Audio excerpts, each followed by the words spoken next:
Sejam todos muito bem-vindos a mais um episódio do Adcast. Eu sou o Pedro Lipkin e mais uma vez estou aqui ao lado do Luiz Evangelista. É isso aí.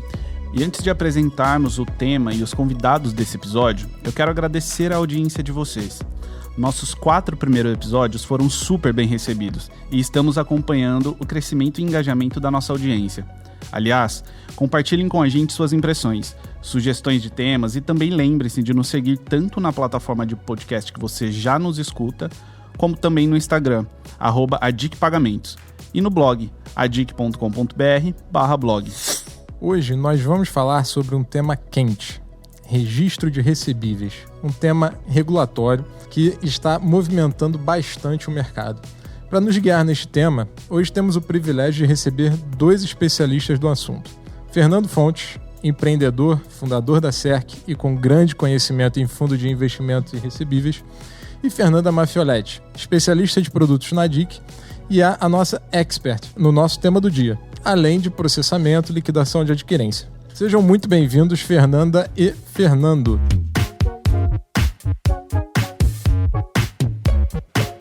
Hoje vamos falar um pouquinho de registro de recebíveis, mas antes da gente mergulhar nesse tema, e o que atinge exatamente a adquirência, Fernando, eu queria puxar um pouquinho da sua experiência, no mercado financeiro, para a gente entender um pouquinho de onde nasceu essa necessidade de registro, como você embarcou nesse mercado, quais foram as motivações, enfim, qual é o pano de fundo de tudo isso?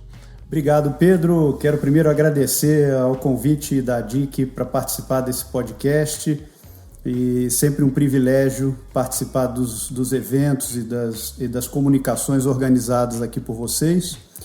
Então, vou fazer uma breve retrospectiva sobre a inserção aqui do tema do registro no negócio de adquirência, como é que eu vim parar exatamente num papel de operacionalização dessa regulação que o Banco Central editou. Tá? Então, eu, aproximadamente 20 anos, comecei a atuar no mercado de recebíveis, fazendo a administração de fundos de direitos creditórios, dos chamados FDICs. Os FDICs foram criados pela legislação brasileira em 2001, então eles completam 20 anos agora em 2021, e logo de início eu era sócio de uma corretora de valores, que depois virou um banco, e a gente resolveu entrar nesse segmento de administração de recursos voltado para securitização, para o mercado de securitização de recebíveis. E eu tinha vindo do mercado de investimentos líquidos, eu tinha vindo do mercado de ações, títulos públicos e etc. Então, levei um susto por me deparar com um mercado de recebíveis ainda muito artesanal, um mercado que ainda tinha processos bastante manuais, e um risco operacional bastante elevado. E eu comecei no mercado financeiro na final da década de 80 e eu peguei o processo de modernização do mercado de capitais, quando você ainda tinha ações ao portador, lá quando veio lá o governo Collor, acabou com as ações ao portador, acabou com os títulos feitos em papel, investimentos que você tinha que carregar debaixo do braço, para você vender uma ação, você tinha que buscar um cheque. Então o processo era todo físico, tinha um risco enorme de você ser assaltado, de você perder um documento. E isso tudo foi desmaterializado ao longo dos anos, de modo que a gente passou hoje a abrir uma conta, aí, por exemplo, no BS2, você consegue abrir uma conta pelo celular, não precisa mais ter papel, não precisa mais ter nenhum processo físico, você consegue fazer investimento à distância sem precisar de nenhuma burocracia, nenhuma formalidade. Esse processo de modernização que aconteceu no mercado de investimentos, nesse mercado mais sofisticado, eu levei um susto quando eu vi que no mercado de crédito ele não tinha acontecido. Então eu me deparei com um mercado de recebíveis ainda que dependia de cartório, de circulação de documento físico, de mandar motoboy, de buscar documento. Então um processo ainda muito manual, de modo que as operações eram bastante caras e você tinha um risco operacional muito alto. E aí, ao longo desse processo de convivência com esse mercado de recebíveis, eu conheci o Marcelo Maziero, que é meu sócio e foi cofundador da CERC junto comigo, e o Marcelo teve uma trajetória muito complementar à minha, porque ele veio de tesouraria, ele foi diretor do Itaú BBA, depois, nesse período em que ele estava no Itaú BBA, ele foi do conselho da CETIP e depois se tornou vice-presidente da BMF Bovespa. E o Marcelo lidou na tesouraria dessas instituições com derivativos, com instrumentos financeiros mais sofisticados, que já utilizavam os mecanismos de registro, depósito, clearing, que são muito mais ágeis e têm um risco operacional muito menor e muito seguros. Você não vê essas operações sendo discutidas judicialmente, porque alguém vai dizer que não fez aquela operação de derivativos na justiça, ainda que tenha apertado um botão no terminal de uma determinada instituição. Quer dizer, o modelo já está muito consolidado nas tesourarias das instituições. E aí eu e o Marcelo conversando, refletimos por que não trazer toda essa perspectiva para o mundo do crédito e principalmente para os recebíveis, que tem um papel muito estratégico na economia, porque todas as pequenas empresas têm recebíveis, né? Se pegar aqui os clientes, direto ou indiretamente da DIC e de seus parceiros, né, subcredenciadores, são pequenas empresas que têm recebíveis e têm uma grande restrição de acesso a crédito de um modo geral. Por que você viu... Qual a sua hipótese? Por que o mercado de crédito ainda não tinha avançado tanto? Você fez uma comparação aqui histórica, né? E falou, o mercado de crédito não avançou. Você fala, mas por que não avançou? Quais eram as dificuldades? Eu acho que a grande dificuldade sempre era o incentivo regulatório que não tinha vindo, tá? Vamos lembrar que nós vivemos, sem nenhuma conotação ideológica, mas nós vivemos por 20 anos praticamente uma visão econômica de incentivar o crédito para o consumo, né? Então nós tivemos no início dos anos 2000 o surgimento do crédito consignado, né? O surgimento do financiamento de veículo com alienação fiduciária. Então você teve muitos mecanismos de modernização da regulação do crédito, para garantias de crédito, micro-reformas, olhando para o crédito ao consumo, olhando para o financiamento de pessoa física. Então isso foi parte do modelo de estímulo que foi adotado pelas equipes econômicas de 2002, ali, primeiro governo Lula, segundo governo Lula. Inclusive naquela época o secretário de Política Econômica era o Marcos Lisboa, que hoje é sócio da CERC, né? E foi uma das pessoas que trabalhou pela criação do consignado, por entender que essa regulação traria benefícios para o mercado de crédito pessoal. E aí o que faltou, no meu ponto de vista, para o mercado de crédito corporativo, né, para o mercado de crédito para empresas, foi um conjunto de incentivos regulatórios de mesma natureza. Se a gente olhar para o que está acontecendo agora no registro de recebíveis, mutatis mutandis, é a mesma coisa que aconteceu no consignado, né? No consignado, eu sou um empregado, meu empregador é a DIC, eu tenho meus recebíveis do meu salário que eu posso dar em garantia para tomar um financiamento, né? E existe um mecanismo legal e um mecanismo operacional que viabiliza a obtenção de crédito com garantia dessa consignação, desse fluxo futuro de recebíveis do meu salário, partindo da premissa que eu vou continuar trabalhando naquele empregador. Quando eu vou para o cenário de pessoa jurídica, você não teve a mesma inovação regulatória induzindo as instituições financeiras a desenvolverem, adaptarem seus produtos para atuar nesse novo nicho. Então, eu acho que faltava um pouco desse incentivo regulatório. E foi exatamente, Pedro, o que nós propusemos lá em 2015, ainda era a equipe econômica na época do ministro Levi, né? Nós tivemos algumas reuniões lá em 2015 com o Ministério da Fazenda, dizendo, olha, não precisa inventar nada, se pegar tudo que o governo fez na área de consignado e olhar para os recebíveis, você pode proporcionar uma mudança de tamanho para o mercado de crédito equivalente àquela que aconteceu no processo de crédito consignado. E, na época, nós nem imaginávamos que os recebíveis de cartão, que os recebíveis de arranjo de pagamento pudessem fazer parte dessa história, dessa jornada, porque o assunto que era a bola da vez na época eram as duplicatas. Veio regulação, enfim, isso aí também é um assunto super quente, né? Exato, porque já havia, logo na entrada da nova equipe econômica, né, o ministro Meirelles trouxe o conceito da duplicata eletrônica. O Banco Central, na época, o presidente Ilan, criou a agenda BC+, que depois foi aprimorada para a agenda BC hashtag pelo atual presidente Roberto Campos, mas naquela agenda você já via lá a tal da duplicata eletrônica. Só que essa duplicata eletrônica, ela dependia do Congresso. Então, ela demorou muito para ser regulamentada pelo Banco Central e os recebíveis de cartão acabaram passando na frente, porque eles não dependiam do Congresso. O Banco Central já tinha uma delegação lá da 12865, né, que o mercado aqui conhece bastante. Então, o Banco Central, olhando para o mercado de recebíveis de cartão, ele resolveu priorizar a implementação do modelo de garantias de crédito com recebíveis, olhando os recebíveis de cartão. E aí é muito interessante porque a ordem dos fatores ela altera o produto, né? Ao contrário do que a gente aprende na escola. Então, o recebível de cartão chegando primeiro, ele influenciou a duplicata. Então, na verdade, a duplicata foi a primeira idealizada, mas a última implementada. E aí você vai ver a regulamentação, ela fala em agenda de duplicata, ela fala em unidade de duplicata e viabiliza a operação de duplicata fumaça. Então, são conceitos que a duplicata não tem, nunca utilizaram esse tipo. Veio do recebível de cartão. Então, quer dizer, a ordem dos fatores alterou o produto, a duplicata acabou ganhando muito pelo fato do cartão vir primeiro. Então, a minha história foi muito relacionada a perceber uma fratura, né, que basicamente envolve dois assuntos. O primeiro deles, que faz com que não tenha apetite no mercado de crédito para financiar muitas vezes uma empresa. O primeiro deles é o problema da assimetria de informação. Hoje, quando você se depara com um pequeno estabelecimento comercial, o único mecanismo que você tem para poder inferir o faturamento daquele estabelecimento são as vendas com recebíveis de cartão, porque é muito difícil se basear na contabilidade daquele pequeno empreendedor, se basear nos dados declaratórios que ele pode fornecer para o banco. Então, como o banco não confia naqueles dados declaratórios, ele não tinha outro subsídio para poder aprovar crédito para uma empresa pequena.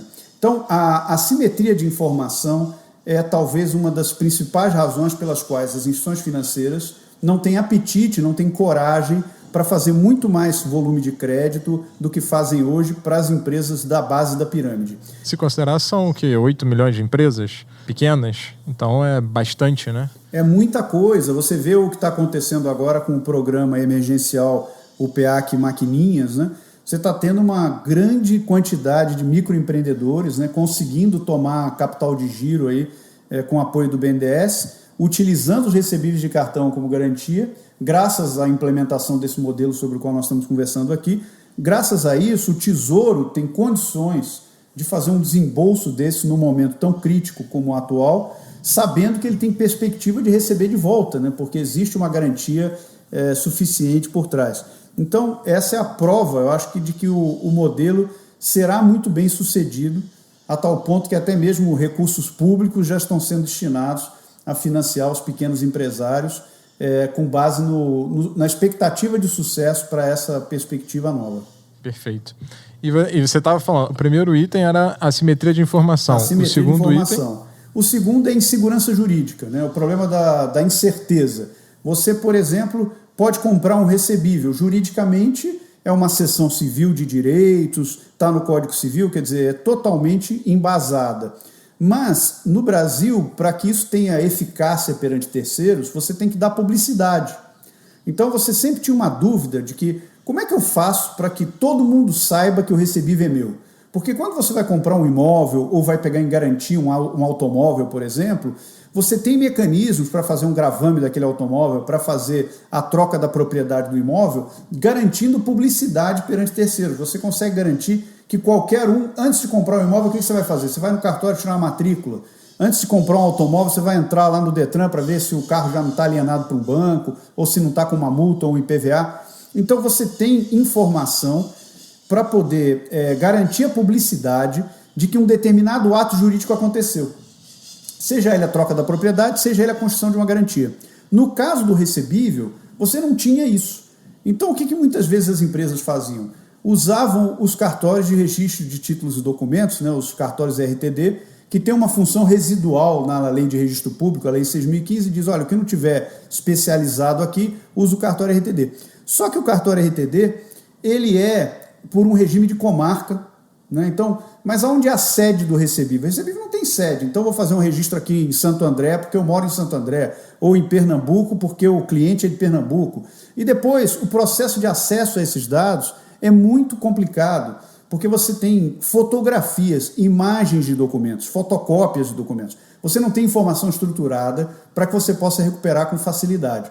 Então, essa falta de publicidade, de fato, que acontece no atual registro público que nós tínhamos para recebíveis, foi objeto de uma mudança legal em 2017, com a aprovação da Lei 13.476, que fez com que o registro em registradora passe a ter valor perante terceiros. Então, quando você vai numa registradora agora e fala, eu comprei, eu peguei em garantia, você não está dizendo só para a registradora, você está produzindo efeitos perante qualquer outro interessado. Seja a fazenda pública que vai querer executar aquele cara e pegar um bem dele, seja um outro interessado com quem ele fez alguma operação. Então, a insegurança que pairava no mercado antes do advento do registro era a outra principal razão pela qual o mercado de crédito não se desenvolvia. Então, a assimetria de informação e insegurança jurídica são as duas principais fraturas que o novo modelo pretende resolver em definitivo para o mercado ganhar uma nova dimensão.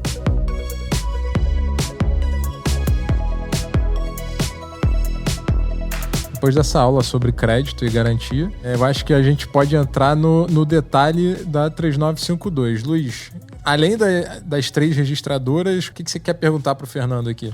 Fernando, o que essa nova regulamentação que entra em vigor no dia 17 de fevereiro de 2021, essa regulamentação, ela traz mais segurança operacional e jurídica para quem? O Banco Central, eu acho que ele teve uma missão dificílima para desenvolver esse modelo, porque ele tinha um conjunto grande de instituições financeiras e um conjunto grande de instituições adquirentes e subadquirentes e marketplaces, com os quais ele tinha que dialogar, e muitas vezes com interesses diferentes de um lado e de outro lado da mesa. Então, o que o Banco Central fez naquele momento? Ele resolveu ouvir a sociedade. Então, ele se preocupou em colocar no centro do modelo o estabelecimento comercial. Então, o estabelecimento comercial foi o foco de toda a atenção dessa regulação e é o grande beneficiário dessa mudança. Então, o Banco Central olhou para esse estabelecimento comercial e decidiu que ele deveria empoderá-lo.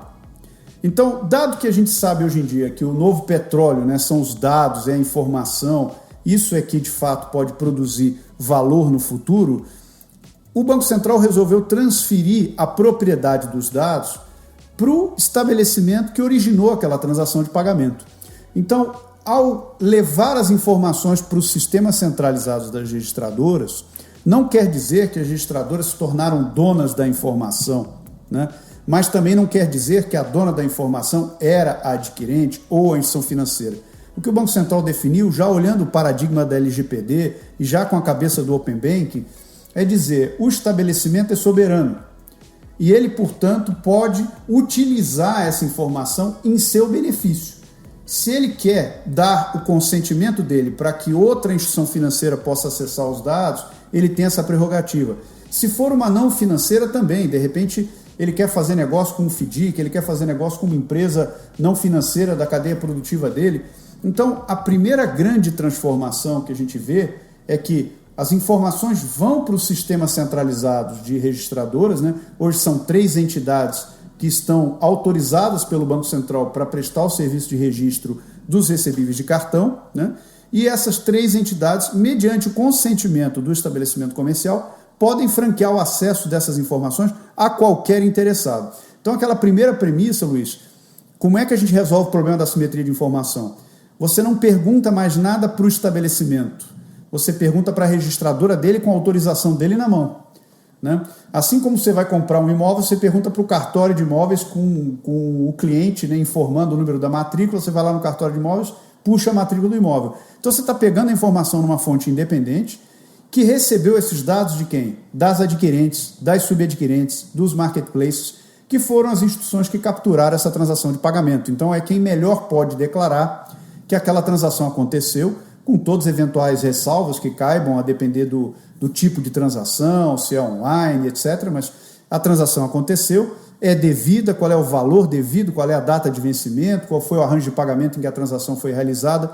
Então, o modelo trouxe para o estabelecimento essa capacidade de dar acesso à informação e de negociar livremente o ativo, tá? Então, além do acesso à informação, ele consegue usar o ativo em garantia ou ceder o ativo para um terceiro ou dar em pagamento para alguém de maneira absolutamente livre e autônoma. Fernando, e o desafio operacional de colocar esse sistema todo de pé, dado tudo que já estava acontecendo, deve ter sido imenso. Para a gente falar um pouquinho sobre esse tema, vamos trazer a Fernanda, especialista no assunto, e que está se desdobrando aqui para conseguir certificar que a ADIC está pronta para fazer todo o registro. É isso aí. Fernanda, uma dúvida então para você. Quais são os principais desafios do lado do adquirente e do subadquirente nesse novo cenário dos registros de recebíveis? Perfeito, Luiz. Então, a gente, como os adquirentes e os subadquirentes, né, o principal desafio é todo o operacional disso. Então, a questão do split de pagamento, né, considerando que os contratos efetuados pelas financeiras e não financeiras, eles não estão ligados diretamente à transação, e sim à liquidação, né? Então, todo o operacional, como que a gente vai comunicar os subadquirentes e os estabelecimentos sobre isso, como que eles vão ver essa conciliação na agenda deles, fazer tudo isso na grade de liquidação da registradora, né, que é muito bem definido lá na convenção. A gente tem até às 6 da manhã para mandar todas as agendas, para elas estarem disponíveis para todas as financeiras e não financeiras às 8h30 da manhã. Então, basicamente, Fê, a gente define a operação de um adquirente como capturar, processar e liquidar. Então, agora a etapa ele passa a ser a capturar, processar, registrar e liquidar, né? É isso mesmo. Perfeito, isso mesmo. Nosso CEO, né, o José Mário, vive falando disso, que a adquirência, ela captura, processa e liquida. Agora, a adquirência e a subadquirência têm que capturar, processar, registrar e liquidar. E, Fernando, com essa questão toda da operação de registro, né, essa nova perna na adquirência, como é que fica o subcredenciador, a relação adquirente, subcredenciador e estabelecimento comercial? E, além disso, você comentou de instituições não financeiras. Você pode dar um exemplo para a gente do que seria uma transação com esse... Como é que funcionaria uma transação com esse tipo de ente? Bom, primeiro, Pedro, uma dúvida que surge muito é quantos recebíveis, né, surgem nessa cadeia de participantes, né? Porque muitas vezes as pessoas associam uma transação, um número de NSU e imaginam que tudo é o mesmo ativo. Então, porque se eu passei o meu cartão, eu sou o portador, devo ao emissor, que deve ao adquirente, que deve ao subadquirente, que deve ao subestabelecimento, isso tudo é uma transação só. Então, um recebível só. Na verdade, não. Porque em cada uma dessas etapas, você tem um prazo de pagamento diferente. Muitas vezes o subadquirente combinou de pagar em D1, né?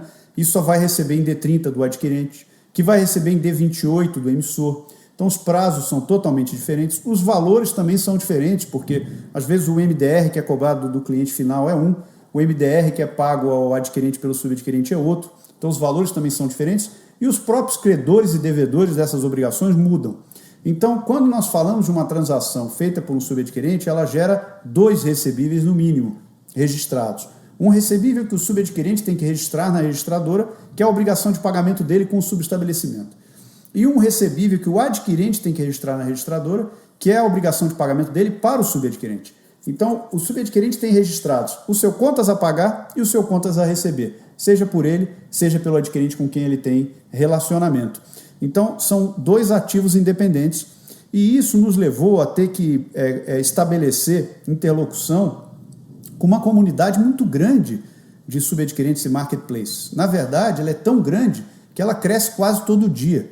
Assim, não há um dia em que a gente vai olhar o relatório de participantes e não acha uns 2, 3 nomes de empresas que não constavam no relatório de 48 horas atrás. Você fala, mas quem são esses 2 aqui? Não, acabaram de assinar contrato. Quer dizer, a gente nem tinha mapeadas certas empresas. O próprio Banco Central não tinha um ponto de partida, uma lista para dizer assim, olha, são essas aqui, né? E, portanto, é só a gente trazer essas 300 que o assunto está encerrado. Não, a lista era absolutamente incerta e a gente teve que garimpar essas empresas aí no mercado. Então, esse foi um side effect da regulamentação também, né? Conseguir mapear o mercado.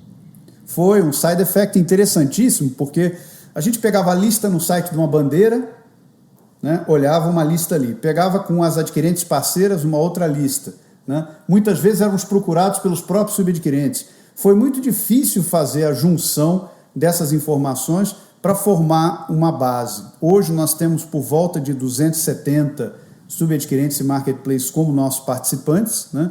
E temos ainda por volta de uns 30, 40 que ainda estão em processo de homologação, já que temos aí alguns dias aí até terminar essa etapa. Então, passando agora para o segundo ponto da tua pergunta, sobre as não financeiras, né?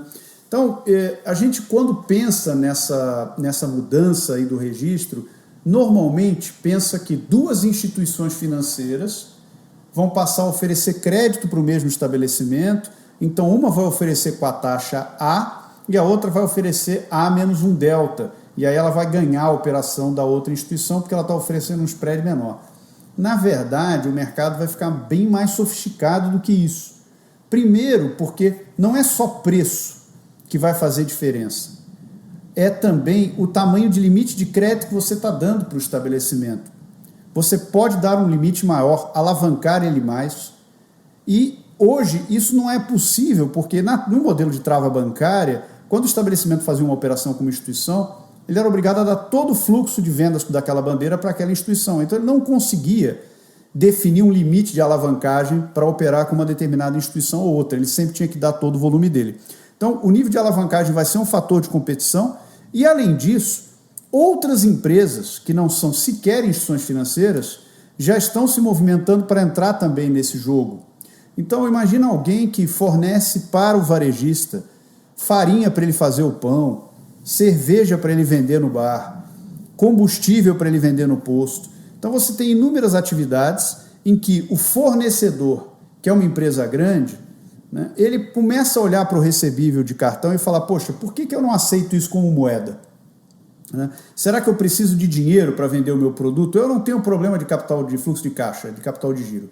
Eu sou uma empresa rica e vendo para um pequeno estabelecimento cujo risco de crédito eu não gostaria de correr, porque eu também não sei medir o risco de crédito dele, assim como o banco não sabe. Então, será que eu não posso aceitar essa moeda em pagamento da minha mercadoria? Então, eu acho que a perspectiva de atuação das não financeiras nesse modelo, ela é muito mais ampla do que simplesmente dizer duas instituições vão disputar e o menor spread vai levar e isso vai virar um jogo de amassa spread. Essa normalmente é a conclusão mais direta, mas eu acho que tem muito mais a ser aproveitado desse modelo olhando para os ganhos comerciais, logísticos, que podem favorecer sensivelmente o estabelecimento a crescer o negócio dele, beneficiando o negócio de adquirência, que no final do dia, quanto maior o volume, mais oportunidade vai ter de monetizar esse cliente.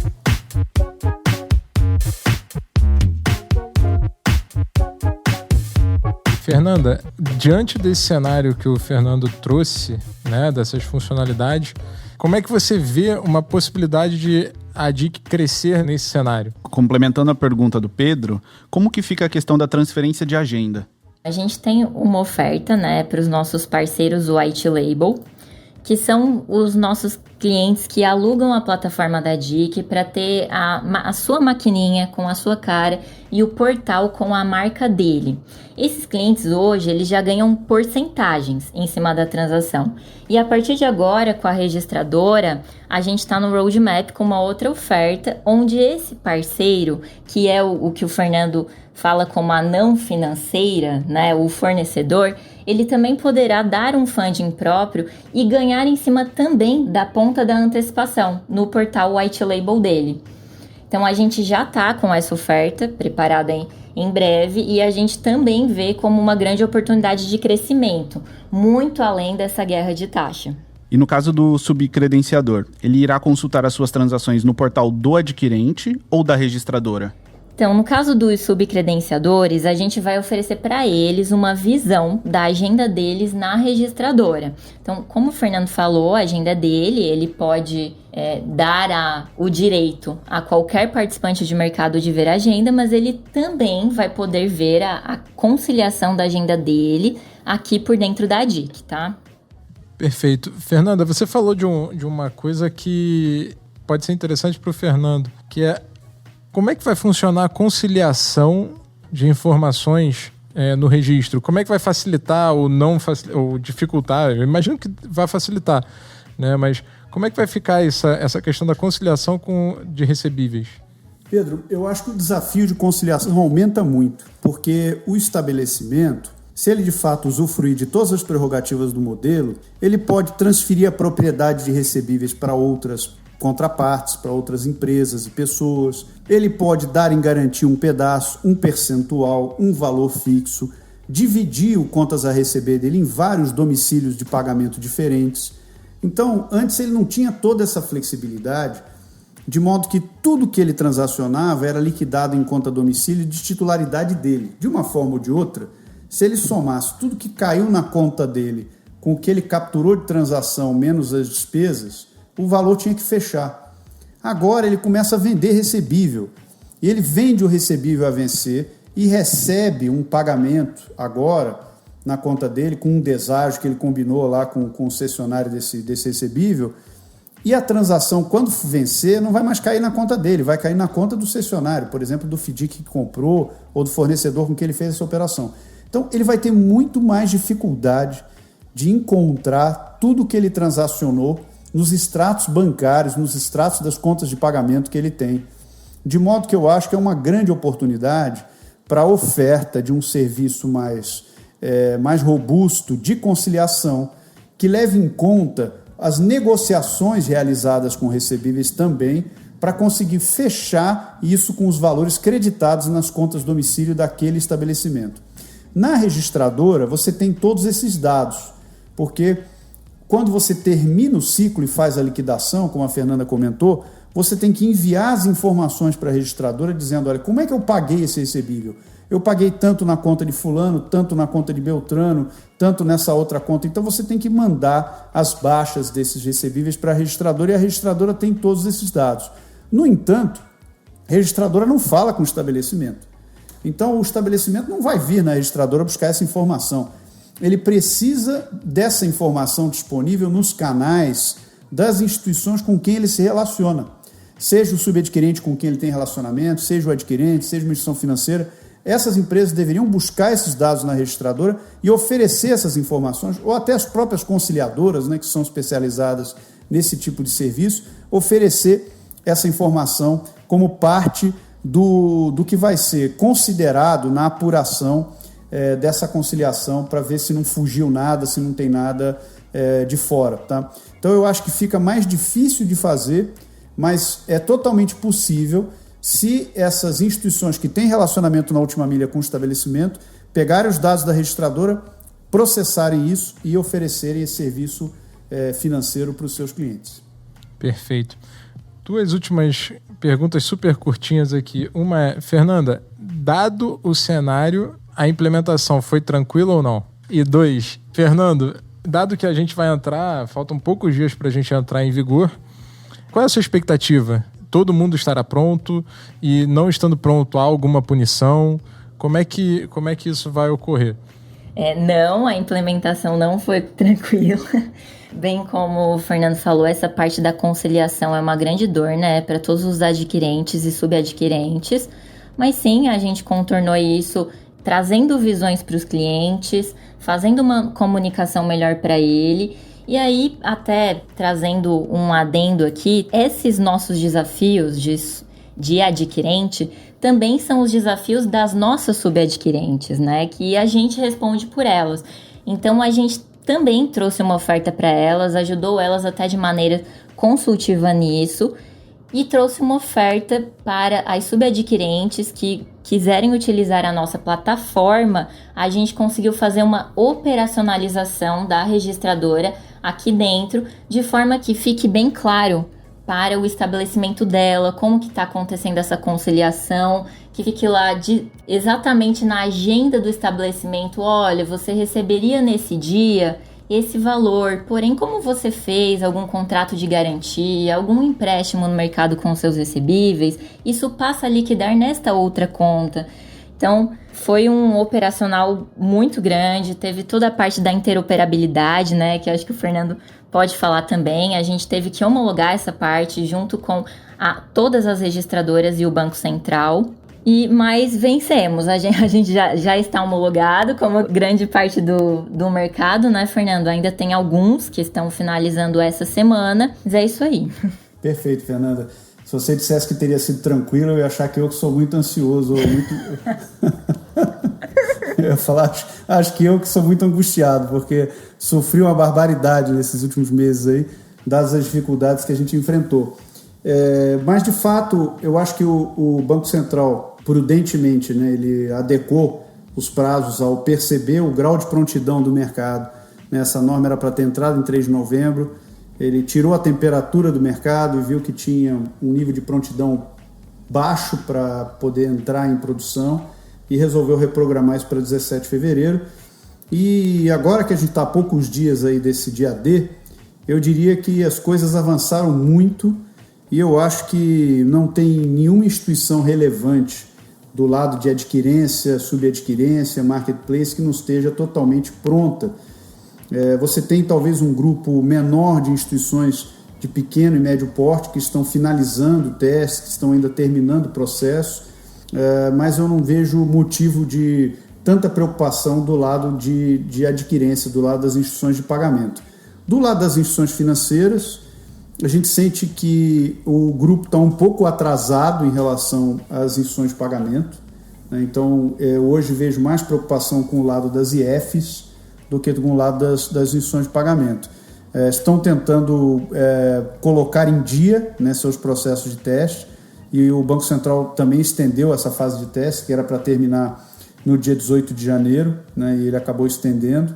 Então, eu vejo as instituições financeiras como as principais beneficiárias desse prazo adicional, e elas estão fazendo o possível para terminar os testes aí até o prazo novo definido na Instituição Normativa 70. Então, eu acho que o mercado está bastante preparado, principalmente do lado de pagamentos. Eu acho que a gente deve ter mais de 99% do volume já com um nível de total prontidão para 17 de fevereiro.